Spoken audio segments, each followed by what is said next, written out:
And now, it's The Silent Men on NBC. This is Douglas Fairbanks, Jr. Once again, it is my privilege to introduce to you stories of the Silent Men, the special agents of federal law enforcement who, silently and for little material reward, daily risk their lives to protect the lives of all of us. Their tradition is long and proud, yet to safeguard our welfare and our liberties, they must remain nameless. The Silent Men.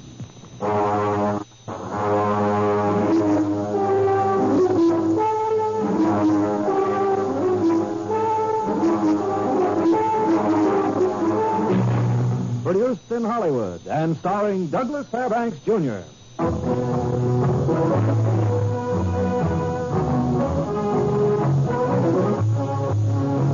The National Broadcasting Company proudly presents The Silent Men, transcribed stories of the undercover operations of the special agents of every branch of our federal government and their relentless fight against crime. Now, here again is Douglas Fairbanks. Good evening. The past few years of post-war turbulence all over the world have created a fraternity of international racketeers unmatched in history for versatility and viciousness. Merchants of espionage, professional political agitators, black marketeers, counterfeiters, narcotics traffickers. Adept at every kind of crime, from smuggling to murder, these international renegades are making capital of the present world tension.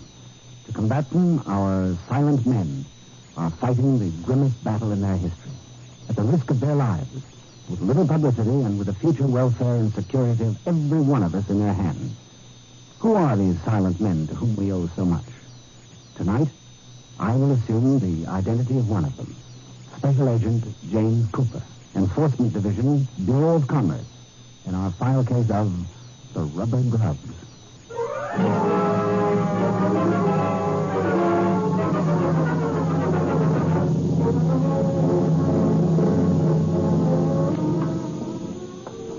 Morning, Coop. All right. Catching up on your paperwork? I'm just checking applications.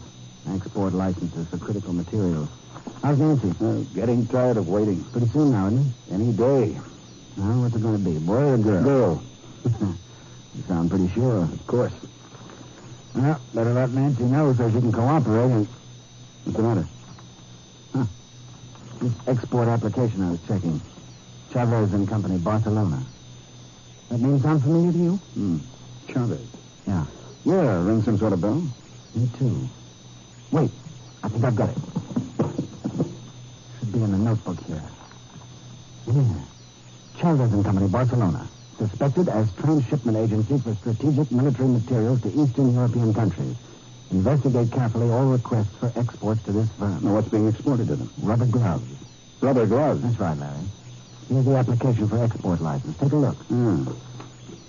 Request to export 10 cases long rubber gloves to Chavez and Company, Barcelona. I don't get it, Coop. Neither do I. But maybe the chief will.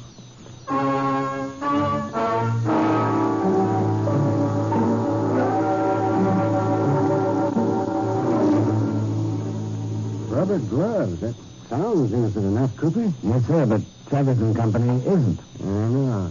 Such a clever outfit like that will occasionally include a harmless order to keep us guessing. All the same, we better find out as much about those rubber gloves as we can. I have a call into the general manager of the manufacturing company, Chief. They'll put it through here to your office. Good. Rubber gloves. Now, why would Chavez and Company want rubber gloves? Well, according to their application, they want to sell to various industrial chemical concerns in Spain. Oh, could be my call. Oh, take it. Hello?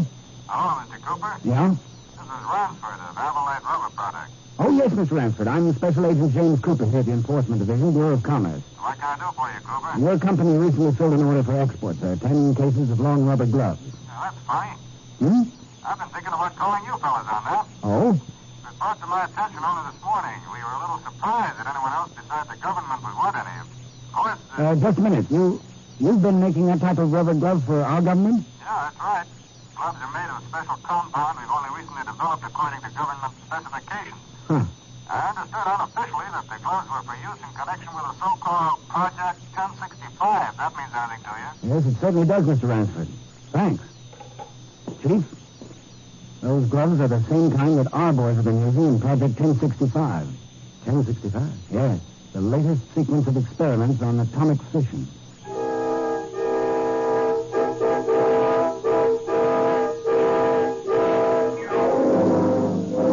These two words, atomic fission, plunged into motion a swift series of events that would have far-reaching consequences. Hurried late-night conferences were held.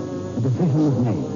There was a grim-faced chief who called Martin and myself into his office the next morning. Cooper, that application for expert license on the rubber gloves, approve it. Approve it? That's right. But, Chief, we know what those gloves were designed for. That's the point, Martin. Now, look, here's the background. Project 1065 is a series of experiments concerned with one phase of the manufacture of atomic weapons. Now, without going into the technical side of it too much, this phase will reduce the time and procedures necessary in the manufacture of these weapons by as much as 40%. Red hot, huh? Yes. Now, shortly after the project started, one of the scientists who was working on it went sour on it. A nuclear physicist named Frederick Kleber. Oh, yeah. He got out of the country before we could grab him. Kleber, sure. That was about 3 months ago, wasn't it? That's right. Now, we think he's somewhere in Europe, hiding. We also think he learned enough to duplicate the experiments. Well, that is up to a certain point. What do you mean? Well, in the crucial phases of these experiments, there's an increased danger from radiation. And since this part of the work must be done by human hands, increased protection is necessary. The rubber glove. That's right, made of a special compound. The only compound yet developed that's strong enough to withstand radiation, and yet flexible enough to permit the extremely delicate work necessary in the experiment. And yet, you say for me to okay the license to export the gloves. Exactly. Yeah, but wait a minute. Are we by any chance going to export something else with the gloves? We are 2 special agents. Martin and you. Oh, tag along and keep an eye on them, huh? But it's vital we find out just where those gloves are going. I don't think it's Barcelona. Or if it is, that they'll stay there long. Any line on their final destination? None at all. That's up to the 2 of you to find out. Well, where are the gloves now? Well, in a Brooklyn warehouse. The day after tomorrow, the Sarah B. Alston, a freighter with accommodations for a few passengers, will sail from Norfolk, Virginia. She arrives in New York the next day to complete loading, including the gloves. Then she shoves off for Barcelona. With 2 more passengers. Oh, no. I'm not sending you as passengers. You're going to be deckhands. What? Deckhands? Well, you think we know enough about it to pass? Yeah, there's a man named Kovac waiting for you in the next office. He'll make deckhands out of him. Good. Now, I want you in the crew so you'll be able to keep a closer watch on the crates. I know you can't roost on them in the hold all the way over, but stick as close as you can. And follow them to their final destination. We hope the trail will lead you to Frederick Kleber. Any questions? No. Yes, ma'am? Oh, Martin, this job comes at a rather awkward time for you, doesn't it? Oh, a little. Well, your wife. Nothing new, huh? No. Still waiting. Oh, well, I'm sorry to have to send you out, but this is something you can't wait. Sure. Well, come on, sailor. Just one thing more. Now, you're going to be watching these crates. I have an idea the outfit we're after will also have men watching them. To make sure they get to their destination and to prevent anyone from finding out what that destination is. So, watch yourself.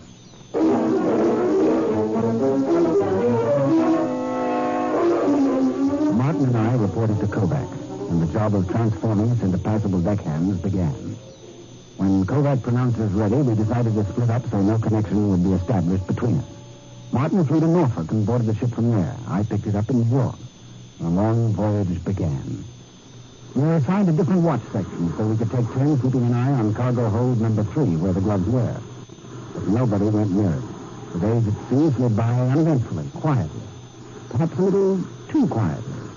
Martin and I kept away from each other until the night before we were to dock at Barcelona. Then we met at the rail near the stern.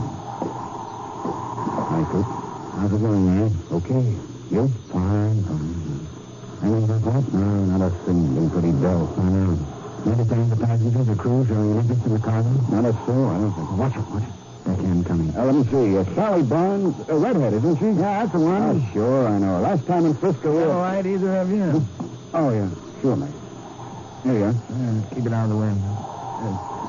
Thanks. Sure. Nice night. Yep. Like I was saying, this Faye Ballas and me were... Put away for a married man to talk. Got it, Faye? Uh-huh. Who is he? Name's Sampson. Have you tried to get acquainted with him? No, not particularly. We're in the same watch section. I see. Well, we'd better break it up now. Look, we'll be docking in Barcelona tomorrow. From what I understand, the cargo will be unloaded into a warehouse on the dock. Mm-hmm. I heard one of the deckhands talking about a waterfront bar close by the dock. As soon as we get ashore tomorrow afternoon, let's meet there. Right. Well, see you in Barcelona.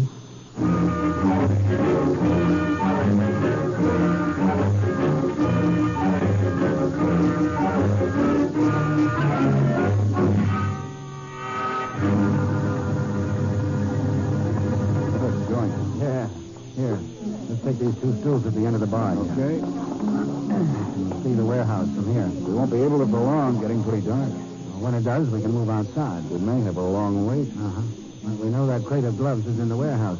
Sooner or later, it's got to be delivered somewhere. No, but sooner instead of later. I can think of places I'd rather be right now. Yeah, I can imagine. Must be pretty rough not knowing whether you're a father yet. Yeah, so it is. Still going to be a girl? Sure. A girl? Sure, here I am. Well. You by Consuelo Dream, no? No, you see, we... Oh, a little bastard. How about you, mister? You don't look so bashful. You by Consuelo Dream? Well, ordinarily, I'd be delighted, Consuelo, but you see, we're already expecting some young ladies. Oh, I could make you forget the young lady. I think you're being paid. Why you do not answer when I call you? I answer when I feel like it. Do not talk to me that way. Who do you think you are to tell me how I don't talk? What are you doing here with these two? Look, I'm sure... You are my girl. You don't tell me whose girl I am, I show you. I go with these two. I like them better than you. Now, just a minute. I'm sure Well, that... fellow, you come with me. Oh, of me? I said come with me. Hey, you! Larry, no, cut it out. But cool. Don't you see what they're up to? I kill you for that delinquent. Hear me? Kill you. It was those two. They started it. They tried to make Consuelo leave me and go with them. Larry, let's get out of here. Yeah. Thanks, Coop. The big deal. I almost fell for it. Oh, forget it. Let's get around this corner out of sight. Yeah. Coop, they must have us pegged. That's all we're done to put us out of the way. Or to take our minds off the warehouse. Look, huh? Old truck pulling up to the side entrance. Quick, back in the shadow. Yeah. Men getting out. Hey, Our friend Sampson. The deckhand who asked us for a light aboard ship. opening the warehouse door. Now he's getting back in the truck.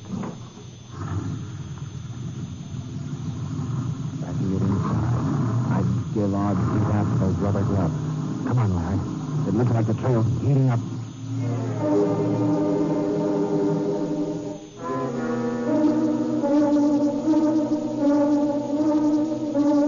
Martin and I inched our way into the darkened warehouse. Over on one side, we could see the outline of a small truck and Sampson's flashlight bobbing around near the tailgate. We worked our way carefully along behind a long row of crates until we were close enough to see what Sampson was doing. What we saw surprised us. Sampson had pried open the crate and had dumped the special compound rubber gloves on the floor. He now took an armload of other rubber gloves from his truck and refilled the empty crate with them. I don't get it, Coop. Why the switch?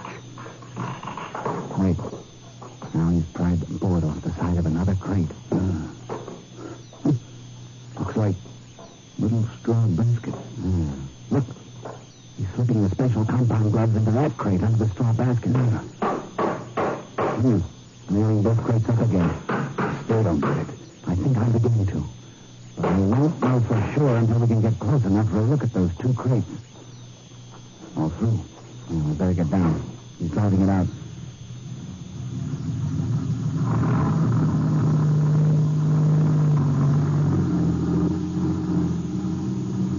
Okay, now let's take a look. All right. Harry, I'm beginning to think that Chavez and Company's a pretty smart outfit. What do you mean? Watch it. Barrel on your left. Oh, yeah, thanks. Here we are. Now, figure it this way. The goal in that bar was either to put us out of the way or at least keep us occupied until the switch was made. Got your lighter? Let's look at the crate. Here. Uh-huh. This first one's the crate we followed across the ocean, see? Chavez and Company, Barcelona. We know it's full of another kind of rubber gloves. Probably quite ordinary ones. And now the gloves we're interested in is second crate. Underneath a bunch of small straw baskets. This is in German. Gerber Candy Company. 26 Königsstrasse, Vienna, Austria. Vienna? What do you know? Pretty neat, isn't it? Chavez sells these substitute gloves to his various customers here in Spain. Well, that way, if anybody checks up on him, he's in the clear and all very innocent. In the meantime, the real gloves are en route to Vienna in a crate of candy baskets. Well, I guess Vienna's the next stop, eh, Coop? No. I'd say our next stop is at Chavez and Company right here in Barcelona. What? Well, it seems to me Chavez has gone to a lot of trouble to set up this scheme. Don't you think it'd be nice of us to fall for it? Oh. You know, I think you've got something there. As long as Chavez is aware of our identity already, we're not risking anything. And right now, it's worth a lot to us to make him think we picked up the wrong trail. Okay, what do we do? Pay a call on him? I don't think we have to go that far. Remember, all we want to do is convince them we don't know about the switch. And I think the best way to do that is to make like a couple of pulp magazine detectives tomorrow morning.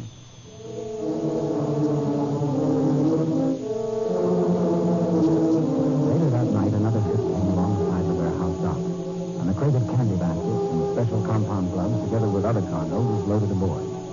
From the shipping line, we learned the ship was bound for Genoa direct. Through our legation in Barcelona, we communicated with the authorities in Genoa, requesting them to keep the crate under observation. Next, I put through a telephone call to Police Lieutenant Hermann Hensel in Vienna, a man we'd worked with before. I asked him to keep the candy shop under surveillance until we arrived. Then, at dawn, Martin and I returned to the waterfront and waited. An hour later, a truck pulled up at the warehouse, and the crate containing the substitute gloves was loaded aboard. We followed the truck to the offices of Chavez and Company and took up post across the street from the receiving entrance, where we could both see and be seen. We managed to present quite the conventional appearance. Hats pulled down, leaning against the lamppost, and reading newspapers. I feel kind of silly standing here like this. You look kind of silly. Okay. You look like a fugitive from a grade B movie yourself. Any news in the Barcelona paper about the birth of your daughter? There might be. I could read Spanish. Think it's happened yet? Should have by now. What is it? Curtain in the second-story windows moved a couple of times. Could be Chavez watching us. I hope so. They've got those phony gloves all uncrated. It's like they're making up small bundles of them. Probably to be delivered around the city. They're throwing them in the truck. Do we tag along? For the first stop or two. That should be enough. Well, one thing, Coop. They think we're off the trail. It may be easier to nab at the end of the line. Right. Besides, I'd much rather have them think we're a little on the stupid side instead of having to dodge bullets all the way to Vienna. We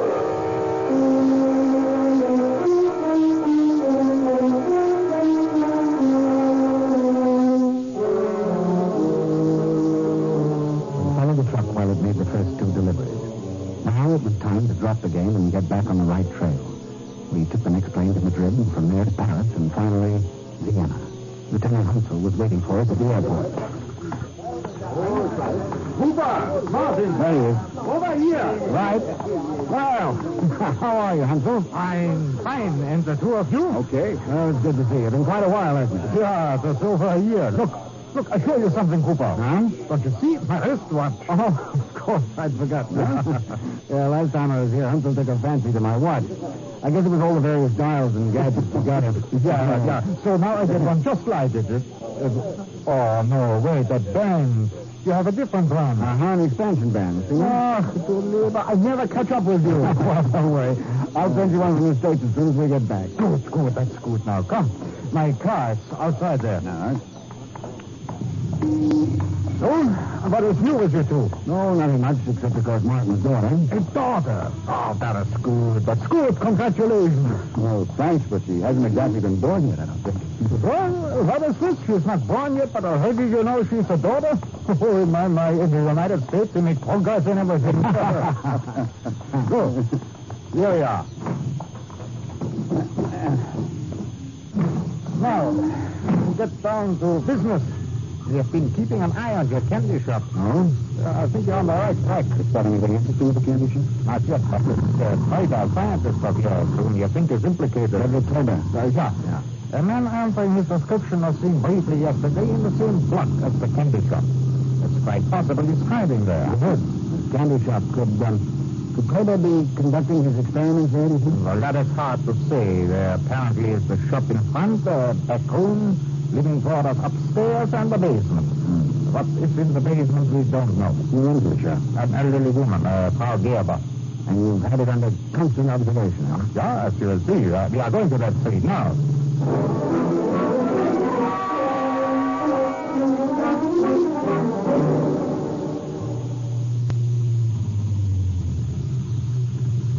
You see, 3 doors down on the other side of the street? Now, that's the candy shop, eh? Yeah. Where are you men?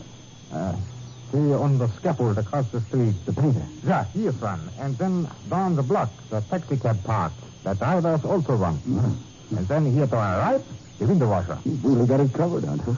You got a place picked out for us? Yeah, across the street from the candy shop. That front room on the second floor. Yes, here's the key. Oh, fine, thanks. Each of the lookouts is equipped with a hand mirror. If they wish to attract the attention for any reason, they will flash it at your window. Right. That kite is en route here from Genoa by railroad. It should arrive around 4 o'clock this afternoon. And as soon as it leaves the depot, I will communicate with you. There's a telephone in your room. Sounds like you've provided for just about everything, Lieutenant. Well, I hope so. Well, come on, Coop. Nothing to do now but go up to the room and wait. Until the crate shows up. The second it does, we close in.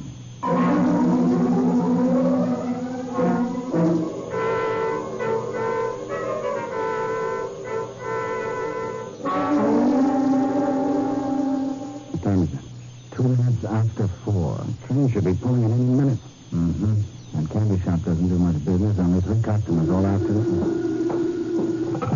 Hello. Consul here. Oh, hello. That crate was just picked up at the depot by a truck. They should be there any minute. It's only a few blocks.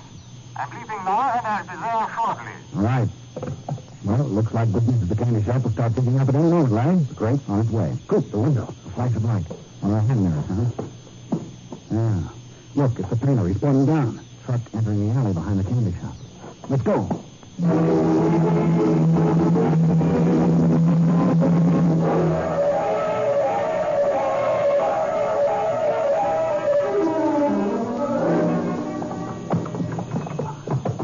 Take the upstairs, Larry. I'll take the back room. Right. Who are you? What do you want? It's a small store. Get out of here. Call the police. That's an excellent idea, Frau Gerber. Where's the door to the basement? I tell you, get out of here. I have no money. Like the door? Yeah. And the light switch. Empty. Please, I'm an old woman. Don't worry, you won't be harmed. Only upstairs but a bedroom, Coop. That hall, does it lead to the back door, Frau Gerber? Yeah. Now, please, you... Come on. I don't get it, Coop. Neither do I.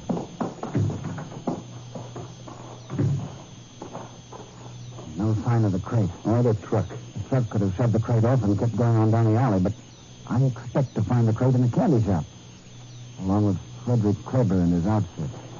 You must have guessed wrong, Coop. But how? Where did we go wrong? Wait a minute. What's the matter? I don't think we went wrong after all, Larry. Look, on the other side of the alley, right here. You mean that building? Uh-huh. Looks like it used to be a factory or a warehouse. But it's all boarded up. Hey, there in the dust. Yeah. Footprints leading to the door and the mark of something heavy having been dragged there. It must have been the crate. Addressing it to the candy shop was just a cover. But the door, it's all boarded up. No, it just looks that way. See, the door opens in. The boards around the sill inside just sit there. Unmarked. Dark.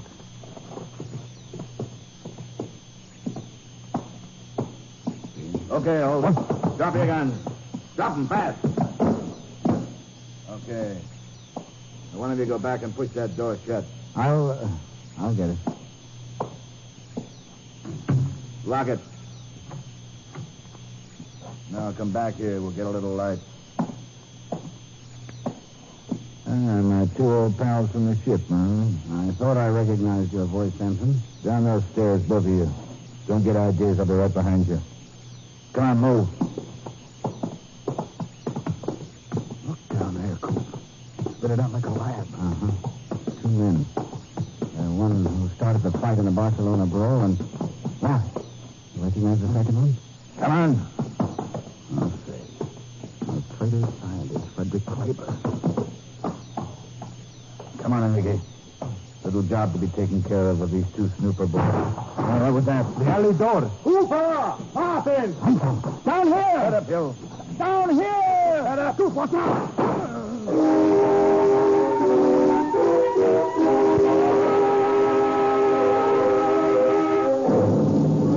The slug spun Sampson around before he could pull the trigger as Hunter and his men poured downstairs. The others quickly surrendered. Frederick Kleber was unhurt, but very thoroughly frightened. We took a lot of them back to police headquarters. Well, I don't think we'll have much trouble getting extradition on Kleber so he can face a treason charge. I'm quite certain he will not. And with Kleber in jail, the security of Project 1065 is intact again. I still don't understand how you happened to find us when you did, Lieutenant. I did not just happen to. Huh? My, here is your wristwatch back, Cooper. Oh, thanks. Wristwatch? Yeah, sure. Remember that alley door? It opened in. When Samson told me to push it shut, I slipped my watch off and hung it on the outside doorknob. Then when the door was closed, the watch was hanging out in the alley. Well, Gilda in the candy shop told me that you had gone into the alley, so when I saw the watch, good heavens, in excitement, I forgot all about it. All about what? Martin, for you, a cable has come from back home. The stork. It has arrived. What? Yeah, and all this talk of yours that it would be a girl. You know you were right. Huh? You mean it actually is a girl? Yeah. Well, I sort of hoped it would be a boy. what? Yeah. I thought if I kept saying girl, it would be a boy. Oh, I give up. Girl. How about that?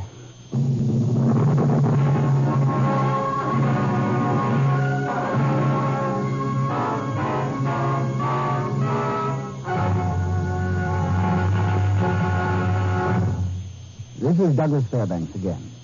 The case of the rubber gloves completes another chapter in the distinguished chronicle of the Silent Men, the special agents of all branches of our federal government who daily risk their lives to protect the lives of all of us.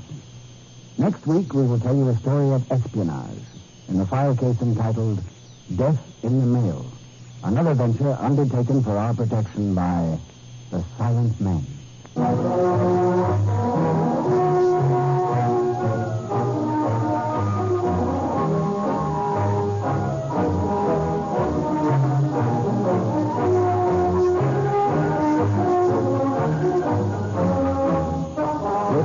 Men is produced and directed by Warren Lewis. Tonight's case was written by Bob Rice and transcribed in Hollywood. All names and places were fictional. Featured in tonight's cast were John Stevenson, Howard McNear, Raymond Burr, Betty Lou Gerson, Don Diamond, and Ben Wright. Your announcer is Don Stanley. Douglas Fairbanks may currently be seen starring in Mr. Drake's Duck. Here again is Douglas Fairbanks. Millions of innocent Koreans will die this coming winter unless you give your unneeded clothing today to American Relief for Korea. That's ARK, A-R-K.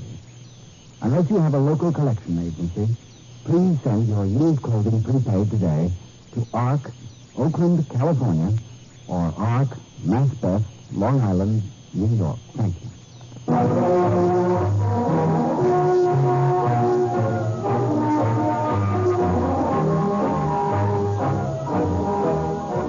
Listen again next week and every week to other exciting cases involving the law enforcement adventures of the special agents of our federal government. For they are the Silent Men.